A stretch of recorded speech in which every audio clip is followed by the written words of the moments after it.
In tonight's update from Dorchester, we look at new steps on body cameras for police, backyard resistance to a pot shop, and a new community group with a focus on housing. To fill us in, we'd like to welcome the news editor from the Dorchester Reporter, Jennifer Smith. Thank you very much for being with us, Jennifer. Of course, Chris. Well, no sooner did the report on those body cameras come out, you got on the phone, and I guess you started by talking to City Councilor Andrea Campbell. So what did you hear? Yeah, so the very first person I reached out to, having covered the body camera implementation for the past 2 years, as long as this discussion's sort of been a reality on the city level, Councilor Campbell very much took over former City Councilor Charles Yancey's campaign, really, to get body cameras implemented.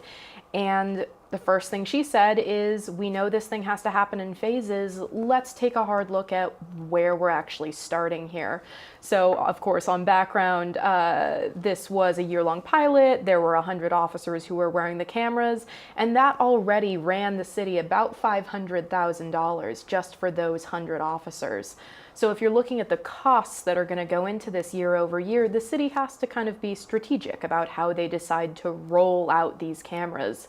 And Councilor Campbell had a recommendation on that front. She said, start with the officers who are seeing the higher amount of use of force complaints or just complaints in general, and then work out from there.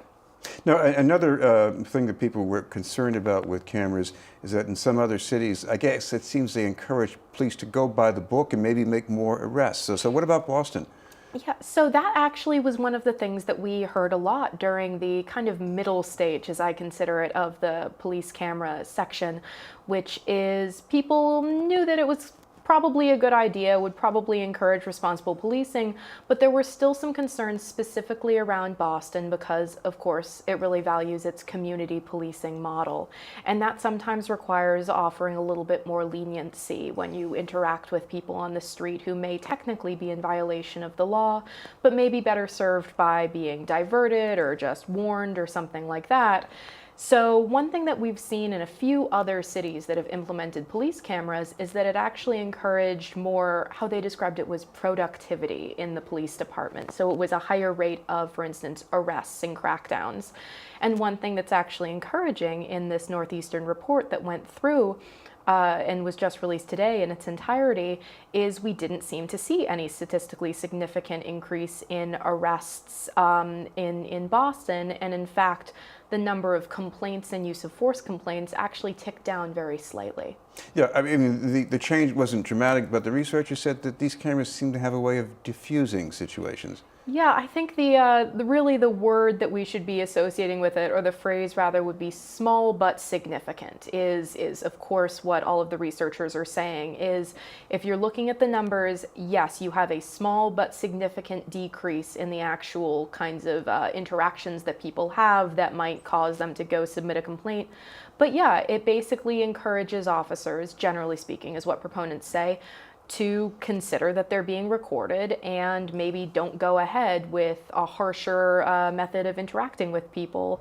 And it strikes me, one of the things that came out just a few months ago after the preliminary report was released, if you recall, there was an off-duty police officer who had an altercation with an African-American man, and they found out he was actually part of the pilot program, but it had ended and he no longer had his camera on him when that interaction took place. So I think that kind of speaks as well to the impact that the cameras can have. Turning to another innovation, there's a proposal for a place to sell legal marijuana in Dorchester on Hancock Street. I guess this is maybe somewhere on the outskirts of Upham's Corner?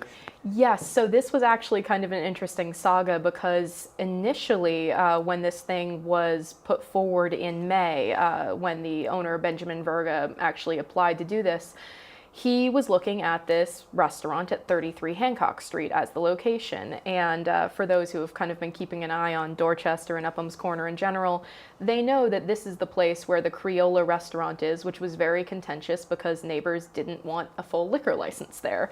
So as you can imagine, it was somewhat of a shock for the local neighborhood group to suddenly hear that there was a proposal of, instead of a restaurant, then a recreational marijuana facility. And there was a preliminary meeting with the Hancock Street Civic Association that I think the polite way to put it was this proposal for that location landed with a thud among the group there. And to their credit, I think, the proponents heard them and said, if you don't want it in the middle of your residential block, if you'd like it to be around more commercial buildings, we'll look around. And they actually found a place that's about 400 feet away from the original location, but is much closer to the commercial district in Upham's Corner, and the buildings are basically the same structure-wise, so we'll see how that goes. Of course, what were the things that neighbors were thinking that would have made this a nuisance for them? Yeah, so there were two. There are two major lines of complaint or concern. One of them sounds very familiar, which is traffic and congestion, especially since this is still a brand new industry.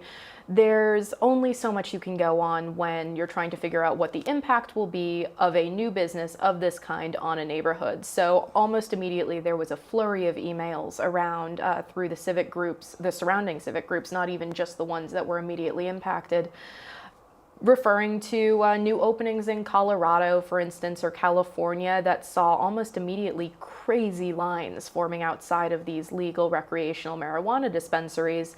And the question as well is, you've got some narrow streets, there's not a lot of parking around there. What is this going to do for traffic? So vehicle traffic, pedestrian traffic, is it going to spill out into the neighborhoods?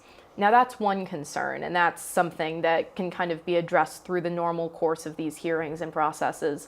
The other one is a little bit harder to deal with, which is discomfort around the idea of the business itself, where you have a lot of concern expressed anyway about products that, for instance, may appeal to children, like cannabis gummy bears, concern about whether or not someone would go into the store, buy a joint, and then go sit outside and smoke and get high.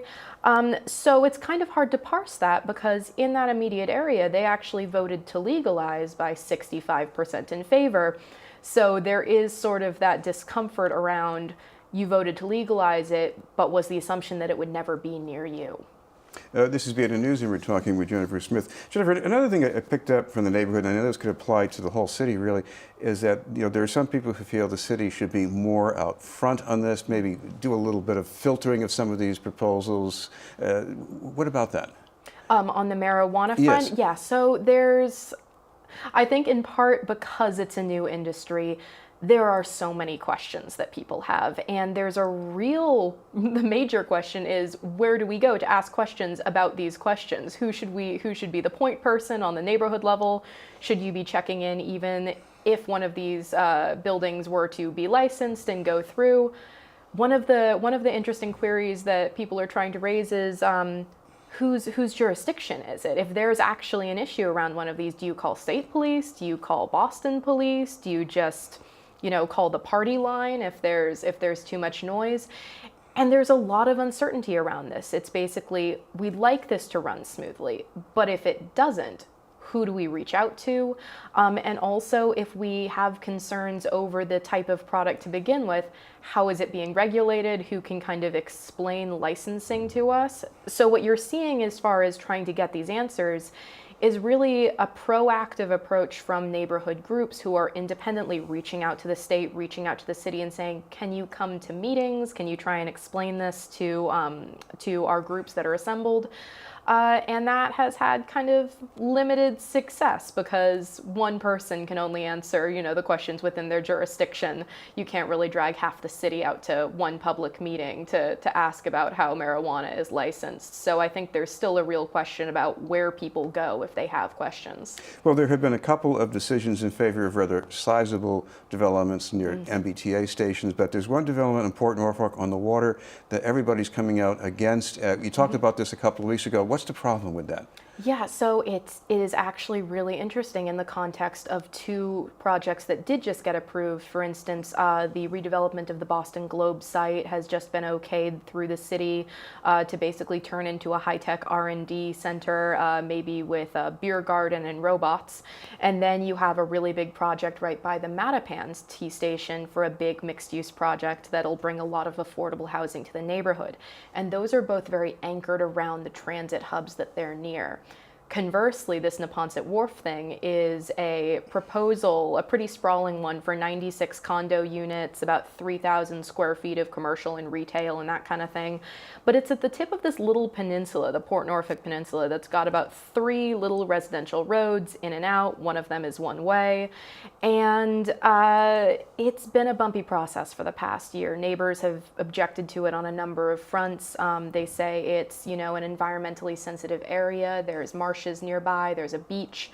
On the other hand, they point out that if that condo number actually ends up going in, it will almost double the population of this peninsula. And then on top of that, they just don't really like how it looks. It's 7 stories in some places, and they say it kind of blocks views from the local beaches that they really value. And seems the elected officials have been listening, because over the last week, all 4 of the immediate elected officials, so that's Frank Baker on the city council side, Representative Dan Hunt, and Senator Nick Collins on the state side, and Mayor Marty Walsh, all came out and said, we think this needs a reset. We're telling the developers to review their proposals, basically start over again, before their relationship with the neighborhood becomes so strained there isn't really a path forward. And of course, you get the red line going through this neighborhood without stopping. So that Right. means anybody who lives there, they're going to get into a car, right? Yes, it really is just an accessible by car location, and that was a question pretty early on too, as people were saying, how are these 96 condominium owners supposed to be coming in and out?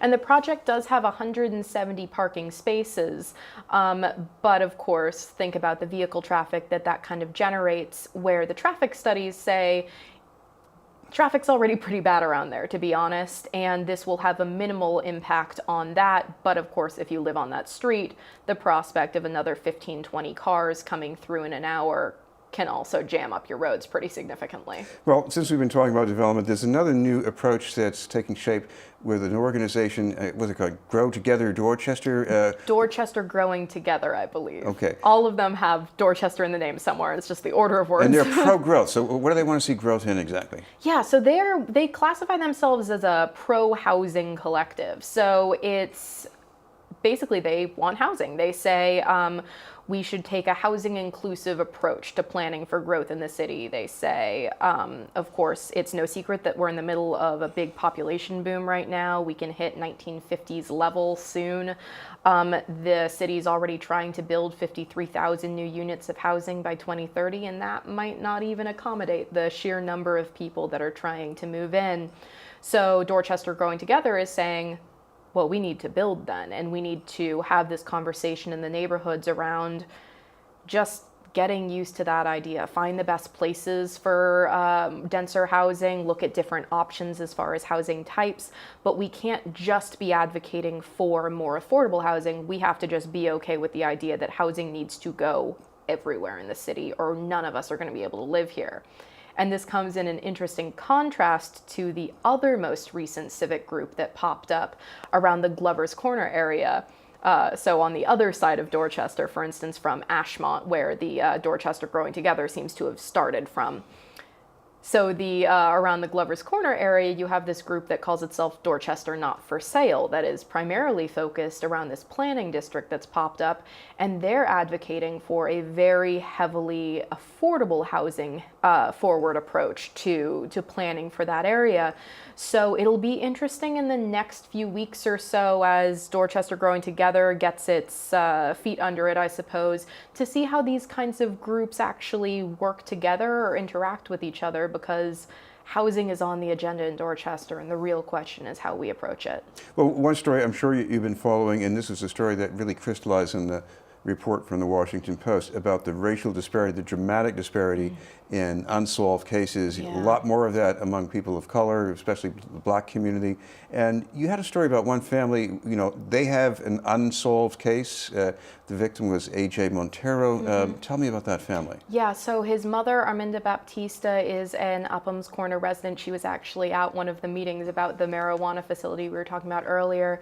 And so her son, A.J., was shot and killed in a barber shop, and it's a pretty familiar story to a lot of residents who kind of track where murders are happening in Dorchester. I've done a few deep dives on this data, and even though crime on the general level is actually decreasing, it's primarily focused around areas like Dorchester, Mattapan, and Roxbury, and many of the victims tend to be people of color, and AJ was no exception. So his mother is trying to kind of keep his memory alive in a lot of ways. She's planning a flag football event in his honor. There's a charity that she's kind of working with involving a scholarship. And a big part of it, and I think what was reflected in the Washington Post story, is this real feeling of despair that a lot of families of color have, just seeing their cases drag on and on over the years and kind of feeling like they're being forgotten about. And on the Boston police side, of course, what they say is, we're not forgetting about you, but there are a number of issues when it comes to relationships between the Black community and the police department in general, where often people are reluctant to come forward. It's not really a super close, comfortable interaction a lot of the time. So there are a number of reasons why these cases don't get solved completely, but of course that's not comforting at all if your son is the one that's been killed, which in some ways brings us back to police body cameras as a way to bolster that relationship and the comfort level between sometimes over-policed communities and the people doing the policing. Finally, we want to turn to one way community papers cover what's going on in their neighborhoods, and that's by changes in the commercial sector. And one of the things you recently spotlighted in the paper was a tattoo and body shop in Dorchester Avenue. I think Dot Ave, when I said body shop, it was cars. Now it's people's bodies. What are they doing there? So this is it's a Dorchester Avenue tattoo parlor. It's the only one in Dorchester, actually. And this discussion came up a few years ago when they were looking for some possible locations. And they've really settled in. There's a pretty substantial month-plus wait list at this shop. And it's basically a man who lived and grew up in the community and loved tattoos and gave, his first tattoo at one point and went, well, that was fine, I guess, but realized that he really loved it and wanted to bring it to his community. So you have a small shop and it's full of very engaged tattooists. It's again, a small shop, but it's homey, it's welcoming, and they do tattoos, piercings, body modifications, and we have a really lovely profile of it this week that one of our correspondents did in the paper. Thank you very much. And we should mention, Jennifer, if people want to get in touch with the paper or get in touch with your Twitter feed, how should they do that? Yeah, so you can find us online at .news.com, or you can follow us on Twitter at .news, or me at jen.smith. Thank you very much for being with us. Of course, thanks, Chris. Jennifer Smith.